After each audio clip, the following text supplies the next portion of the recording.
Good morning बच्चों। काम कर रहे हो, कैसे हो, स्वस्थ हो? अपना सेहत का ध्यान रखते रहना और काम भी करते रहना। काम करने में मन लगाओगे तो सेहत अपने आप ठीक रहेगी और अपनी मनपसंद खाना भी खा रहे होंगे तो साथ साथ काम करेंगे तो और भी ज़्यादा मजा आएगा आपको। आपका काम केवल खाना पीना, उठना बैठना और साथ में पढ़ना। पढ़ने के सिवाय आपको अब कोई काम नहीं है। तो प्यारे बच्चों, आपकी पढ़ने से लाइफ बनेगी तो लाइफ तभी बनेगी जब आप पढ़ोगे, ठीक है। तो कल हमने कक्षा में किया था समास। समास के हमने कितने भाग किए थे? 2। भेद कितने बताए थे? 6। तो आज हम कितने भाग करेंगे? 4। 2 कल किए थे, 4 आज करेंगे तो समास हमारा कंप्लीट हो जाएगा। तो 2 भाग आपको समझ आ ही गए होंगे। तो आज मैं दोबारा से रिपीट कर रही हूँ, अव्ययभाव समास। तो बच्चों, अव्ययभाव समास में हमने क्या किया था? शब्द का अर्थ निकालना था। अव्ययभाव समास का जब हम विग्रह करते हैं तो शब्द का अर्थ निकलता है और तत्पुरुष समास में जब हम विग्रह करते हैं तो कारक की विभक्तियों का प्रयोग किया जाता है। केवल कर्ता और संबोधन कारक विभक्ति का प्रयोग नहीं किया जाता। यही बताया था ना कल आपको। तो ये 2 पॉइंट आप याद रखेंगे तो कभी भी आपको समास विग्रह करने में मुश्किल नहीं होगी। तो ये दोनों आप याद रखेंगे तो आपको दोनों की पहचान हो जाएगी। आज हम करेंगे उससे भी आसान काम, द्विगु समास।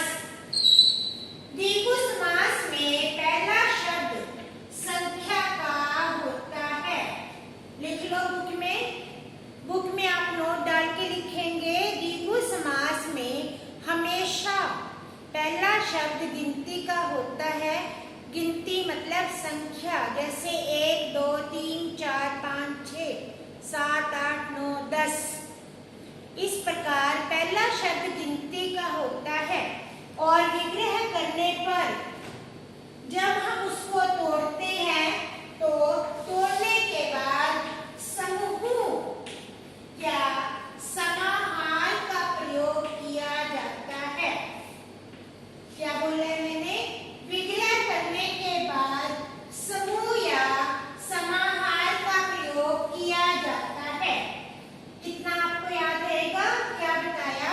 द्विगु समास में जब हम विग्रह करते हैं यानी उसको अलग करते हैं तो अलग करने के बाद समूह या समाहार का प्रयोग किया जाता है।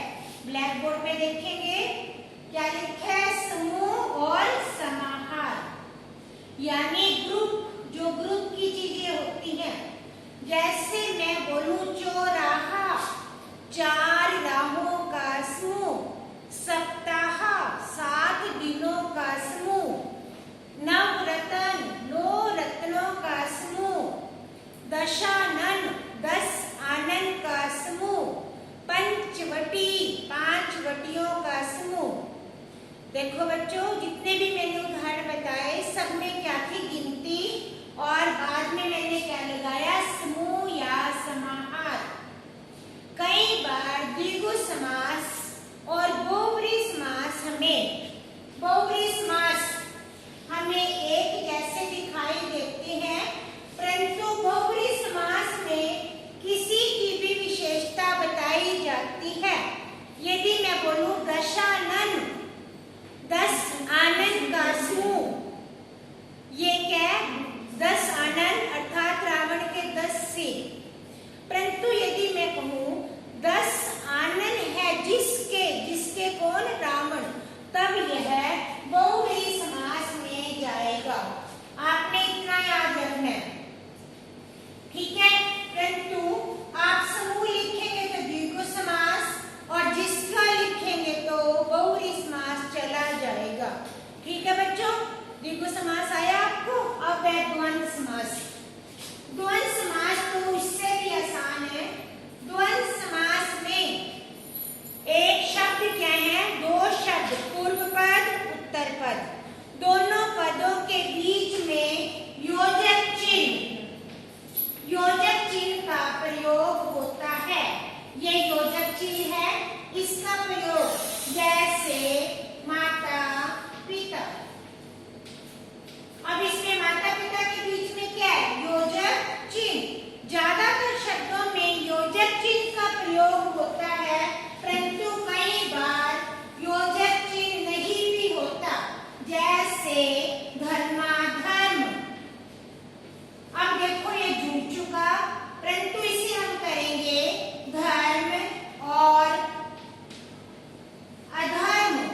द्वंद्व समास की क्या पहचान बताई? ये 5 शब्द कौन कौन से? और, तथा, एवं, या, अथवा। इन 5 शब्दों का प्रयोग किया जाता है जब हम इसको अलग करते हैं और बीच में योजक चिन्ह लगा होता है और शब्द एक दूसरे के विपरीत होते हैं। और मैं बहुत से उदाहरण बोल रही हूँ। दिन रात, दिन और रात, हंसना रोना, हंसना और रोना, चाय कॉफी, चाय या कॉफी, खट्टा मीठा, खट्टा या मीठा। देखो बच्चों, सारे शब्द क्या थे? एक दूसरे के विपरीत। यो द्वंद्व समास में शब्द एक दूसरे के विपरीत होते हैं। तो बच्चों इतनी बात समझ आ गई। द्वंद्व समास भी बहुत आसान है, आप एक बार अपनी बुक में से पढ़ लेना, ठीक है। आज ये परंतु द्वंद्व समास के बाद ये जो 2 समास आपके रह गए, कौन कौन से रह गए? ब्लैक बोर्ड देखो, कर्मधारय और बहुव्रीहि। ये 2 देखेंगे, ये थोड़े से अलग हैं, कर्मधारय, बहुव्रीहि। कौन से 2 नाम दे दिए? 5 नंबर, 6 नंबर। 5 नंबर और 6 नंबर पर मैंने इनको बाद में क्यों करवाया? क्योंकि ये दोनों कई बार दोनों बच्चों को एक जैसे लगते हैं, परंतु इसमें अंतर है। तो अंतर समझने के लिए मैंने दोनों को इकट्ठा लिया। अंतर समझेंगे। कर्मधारय समास में किसी की भी विशेषता बताई जाती है। किसी की भी मतलब आपकी भी बता सकते हैं, मेरी भी, साथ वाले की, किसी वस्तु की, किसी व्यक्ति की, कोई भी हो सकता है। इसमें ये नहीं है कि एक ही होगा। कर्मधारय में किसी की भी विशेषता बताई जाती है, परंतु बहुव्रीहि में केवल एक अर्थात विशेष। देखो सामने, बहुव्रीहि में क्या है? केवल एक की विशेषता, अर्थात उसके जैसा कोई दूसरा न हो, अर्थात विशेष व्यक्ति की विशेषता बताई जाती है। बच्चों इतना समझ आ रहा है आपको? तो 2-3 बार इसको पढ़ेंगे ना तो बहुत ज्यादा क्लियर हो जाएगा। अब आगे देखेंगे विग्रह कैसे करेंगे। अब कर्मधारय में जब हम विग्रह करते हैं तो जो और समान, इन 2 शब्दों का प्रयोग किया जाता है। कौन कौन से 2 शब्द? जो और समान। परंतु बहुव्रीहि में वाला, जिसका, जिसकी, वाली, जिसका, जिसकी।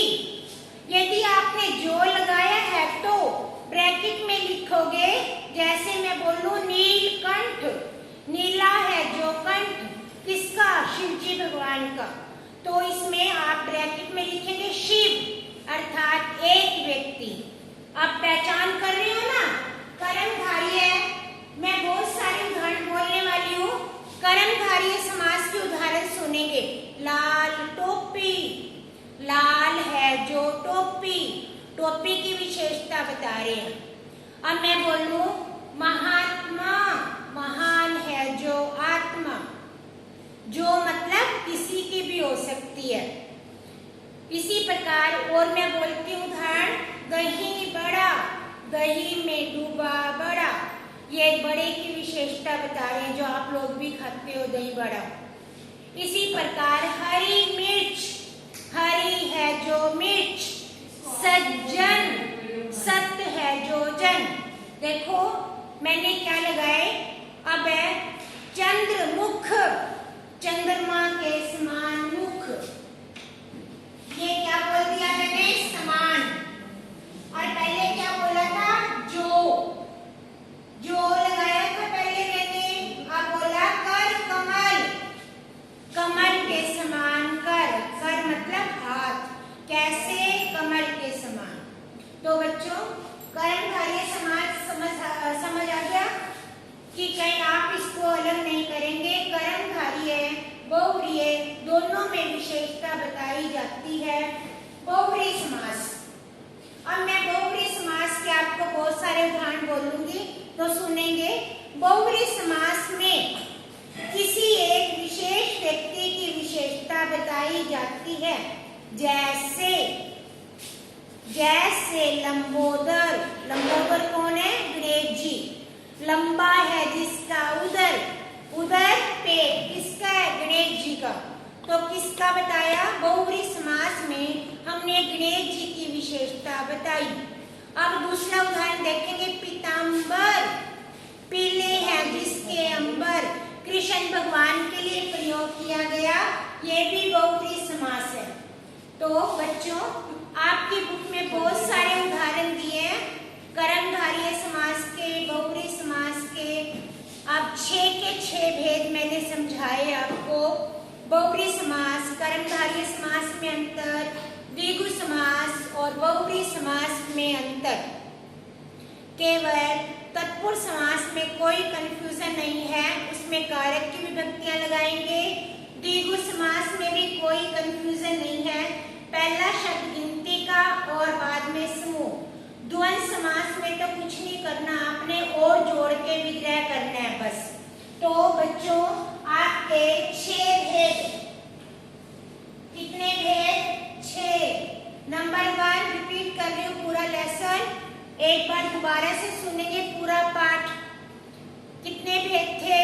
6। अव्ययभाव समास, तत्पुरुष समास, द्विगु समास, द्वंद्व समास, कर्मधारय समास, बहुव्रीहि समास। जो मैंने छोटे छोटे पॉइंट बताए, नोट डालने के लिए कहा, आप अपनी बुक में आपका नोट लिख लेंगे सब बच्चे। नोट डालने के बाद जब भी आप विग्रह करोगे एक बार इनको सबको पढ़ लेना कि मैंने क्या करना था। अव्ययभाव की क्या पहचान बताई थी? अर्थ निकलेगा। तत्पुरुष की क्या पहचान? कारक की विभक्तियां। द्वंद्व की क्या पहचान? योजक शब्द। द्विगु समास की पहचान गिनती, कर्मधारय में विशेषण शब्द और बहुव्रीहि में किसी एक की विशेषता। तो बच्चों ये आपका समास का पाठ पूरा हुआ।